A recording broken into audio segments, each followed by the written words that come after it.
Shalak Yeshwansaret Amar lana en ant Meshiach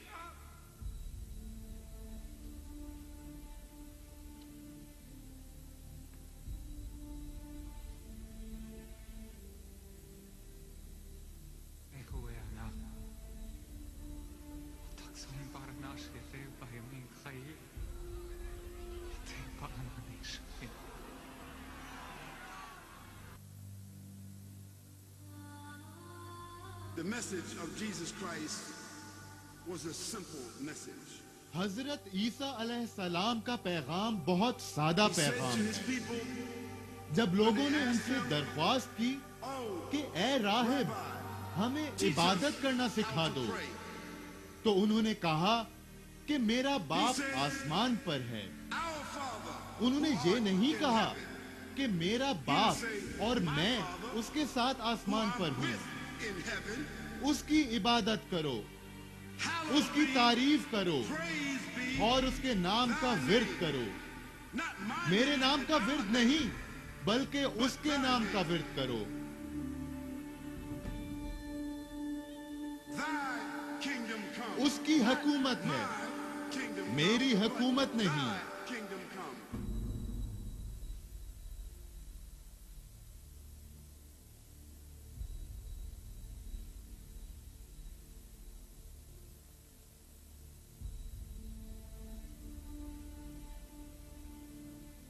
What is Islam's view of the end of history? It is the same. آخرت کا جو نظریہ اسلام میں ہے بالکل اسی طرح اس کے بارے میں عیسائی اور یہودی مذہب کا نظریہ بھی یہی ہے کہ سچ اور جھوٹ کے درمیان ازل سے ایک جنگ ہے. Truth and falsehood.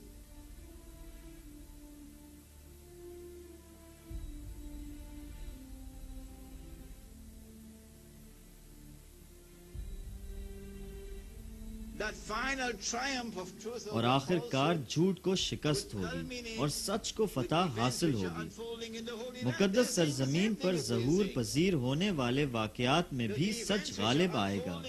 وہ لوگ بھی یہی کہہ رہے ہیں جو ہم کہتے ہیں. مقدس سرزمین پر رونما ہونے والے واقعات کا منطقی انجام سچے مسیحا کی آمد پر ہوگا. یہی بات وہ بھی کہتے ہیں اور ہم بھی کہتے ہیں. سچے مسیحا کی نقل کرنے والا جھوٹا مسیحا دنیا پر حکمرانی کرنے کے لیے یروشلم اور اسرائیلی ریاست کو استعمال کرے گا. اور جب حضرت عیسیٰ علیہ السلام آئیں گے تو وہ یروشلم پہنچ کر دنیا پر حکمرانی کریں گے. In the way they are unfolding. Number one, پہلی بات مقدس سرزمین کی آزادی اور یہودیوں کے لیے زمین کا حصول. دوسری بات یہودیوں کی مقدس سرزمین پر واپسی اور اس کو وطن کے طور پر کلیم کرنا. تیسری بات اسرائیلی ریاست کا قیام. مقدس سرزمین پر اس ریاست نے ظلم و ستم میں پی ایچ ڈی کر رکھی ہے. یہ اسرائیل حضرت داؤد علیہ السلام اور حضرت سلیمان علیہ السلام والا اسرائیل نہیں ہے. یہ تو مذہب دشمن اینٹی کرائسٹ دجال جھوٹے مسیحا کا ہے.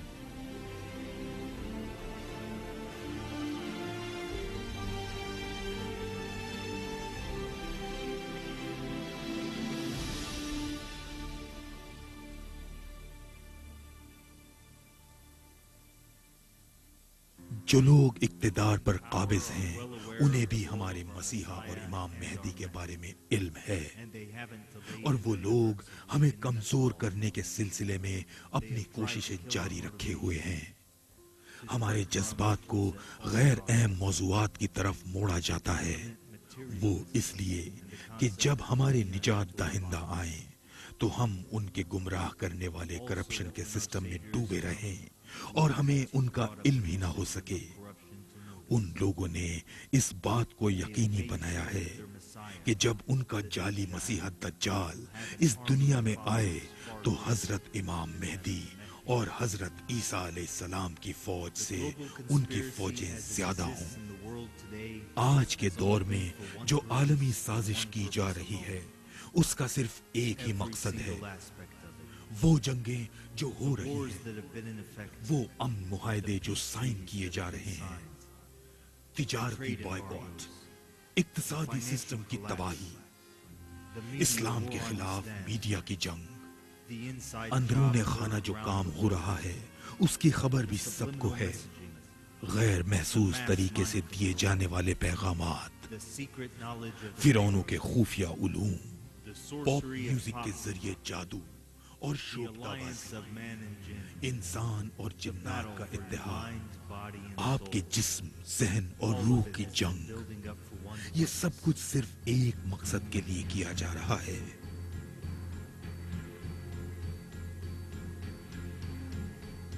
The Arrivals۔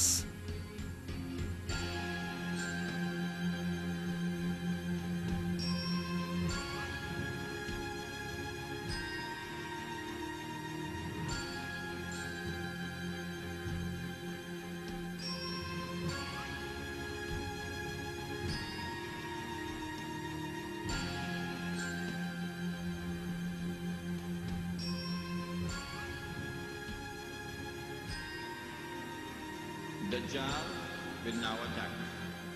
دجال اب حملہ کرنے والا ہے، وہ اب ایک دن میں ہے جو ہمارے دن جیسا ہے۔ وہ جب حملہ کرے گا تو ایک گدھے پر سوار ہوگا جو بادلوں سے بھی تیز سفر کرے گا، جس کے کان باہر کو نکلے ہوں گے۔ جب وہ مکہ اور مدینہ پر حملہ کریں گے تو فرشتے مکہ اور مدینہ کا دفاع کریں گے۔ یہ سب صحیح مسلم شریف میں لکھا ہے۔ پھر ان کا حملہ پسپا کر دیا جاتا ہے اور وہ دمشق کی طرف بڑھیں گے جہاں جنگ ہوگی۔ دجال باہر ہوگا اور امام مہدی مسجد کے اندر ہوں گے۔ اب تاریخ اپنے آپ کو دہرا رہی ہے۔ اب ہم نے انہیں گھیر لیا ہے، ان کا بچنا مشکل ہے۔ وہ ہماری نظروں کے سامنے ہیں اور بچ نہیں پائیں گے۔ کوئی اور بھی اپنے ہاتھ مل رہا ہے اور اس کی فوج آگے بڑھ رہی ہے، اور ان کے سامنے سمندر ہے اور پیچھے فوج ہے، اور وہ اپنے ہاتھ مل رہی ہے۔ وہ کون تھا؟ فرعون۔ اور پھر تاریخ اپنے آپ کو دہراتی ہے۔ لیکن آخری حملے میں اللہ تعالیٰ نے حضرت موسیٰ علیہ السلام کو حکم دیا کہ وہ اپنے عصا کو سمندر کے پانی میں مارے۔ اب جب کہ یہودی اپنے ہاتھ مل رہے ہیں، ہم نے انہیں گھیرے میں لے لیا ہے۔ آخری وقت پر حضرت مریم علیہ السلام کے بیٹے 2 فرشتوں کے پروں پر ہاتھ رکھے ہوئے زمین پر اتریں گے۔